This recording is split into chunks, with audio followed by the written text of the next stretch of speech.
Hey, Joe Zarzaur here. One of the things that's special about our firm is that we're not averse to technology. We have a studio in the office. One of the biggest benefits of having a studio in your law office to shoot videos is to inform clients. Especially under the current COVID restrictions, it's really helpful to be able to communicate with our clients via video. And of course, we're doing that live with Zoom and FaceTime. But when we can send out a video that answers questions, we like to do that. So we have had 4 questions lately across the population of our clients about health insurance and medical expenses, and I wanted to try to answer them in this quick video. One of the questions is, why is my health insurance company wanting reimbursement for what is paid that's related to this car wreck? And that's a good question. So if you're fortunate enough to have health insurance and you're involved in a wreck, at some point in time, your health insurance is going to start paying those bills, and they rightfully should. The right time for them to start paying those bills is after your $10,000 of PIP benefits has been exhausted. After the $10,000 in PIP benefits is exhausted from your auto policy, if you have health insurance, your health insurance will be the primary payer for your medical expenses. The question is, why does that health insurance company get to be reimbursed once your case is over? And here's why. Everybody that signs up with a health insurance company, or any insurance policy for that matter, is signing a contract, whether you know it or not. When you sign that application for health insurance, you are signing a contract to be bound by their terms. The contract has all kinds of things with health insurance. It tells you who you can see, who's in network, who's out of network, what your co-pays are for major medical, for minor medical. It has a lot of terms. Well, in the very back of everybody's health insurance policy these days is a provision called subrogation, or third-party reimbursement. And here's how that section reads, and I'm summarizing it. But it basically says, if you are involved in an event and you suffer an injury, and we, the health insurance company, pays for your treatment, and then you go and you use those medical bills to get a settlement from the third party, then you can't double dip. You can't get reimbursed by the third party for your medical expenses and then have the health insurance company actually pay those. That's obviously double dipping, because you're actually collecting twice for the same benefit. So what those health insurance companies get you to agree to, a lot of you don't even know you're agreeing to it, because everybody doesn't read every section of their health insurance policy before they sign on to it. But what you're agreeing to is, as part of your deal with the health insurance company, you will reimburse them for everything you collect that they have paid for. That's why we have to negotiate with them. If you don't pay them back, they can sue us for impairing their contract rights, and they can sue you for breach of contract and cancel your health insurance. So it's not a good idea. The one good thing that comes out of you reimbursing the health insurance is that after you reimburse them, and we negotiate that deal, by the way, and a lot of times they'll come down off their reimbursement rate. But after you reimburse them the agreed upon amount, they will cover you moving forward after your case is over, and they won't ask for reimbursement. They'll treat you just like you had this illness all along, or this disability all along, and they'll treat just your health insurance, as long as you keep it current, they'll treat you just like you had it before the policy existed. So that's one of the questions. The other question we get is, I have received notices that my health care bills are going to be turned over to collections. What should I do? Well, if you are involved in a case here, and we're helping you with a case, and you start getting collection notices from medical providers, you cannot ignore them. You cannot think to yourself, oh, I have a legal case and a lawyer's working on it, so I'm sure this will handle itself. That is not a smart way to handle it.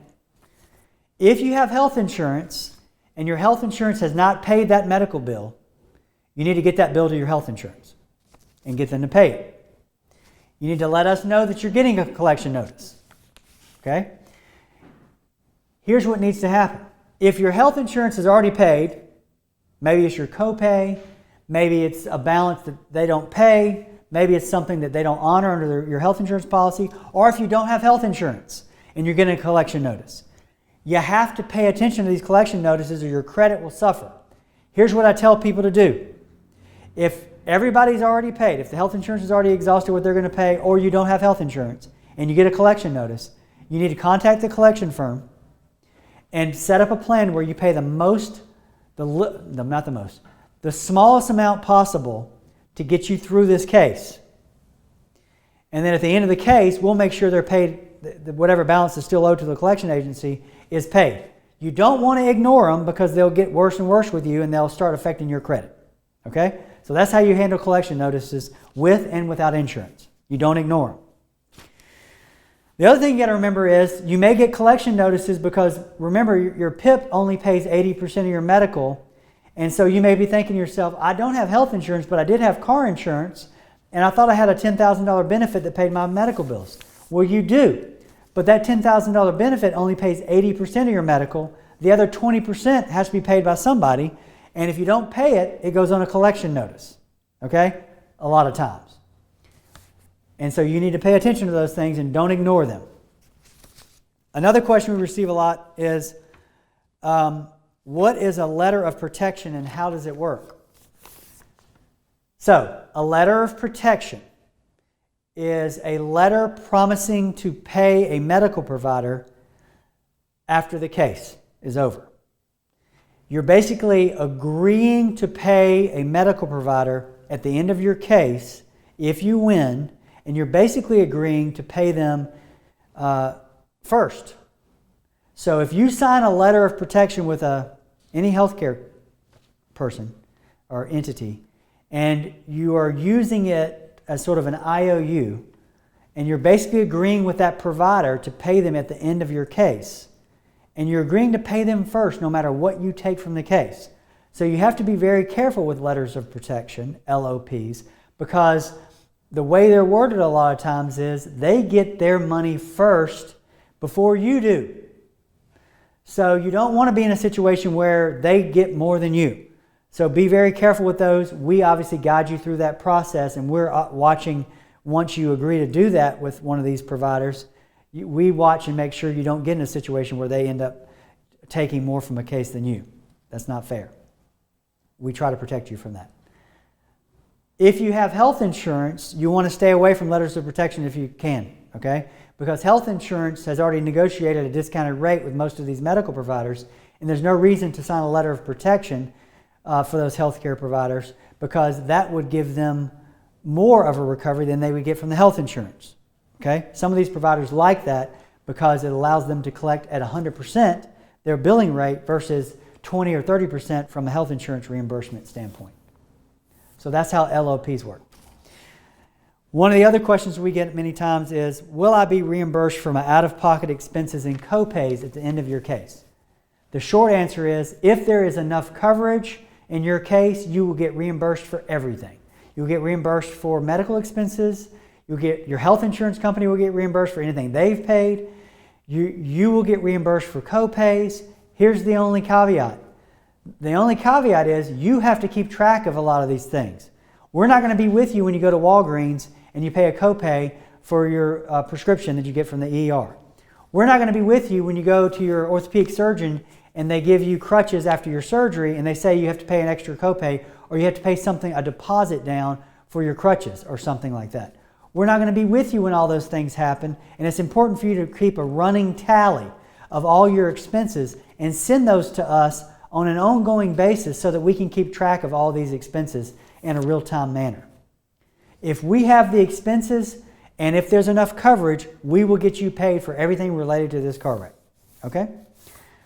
If you have other questions, you can call us obviously at the office at 855-HIRE-JOE or the local number 850-444-9299.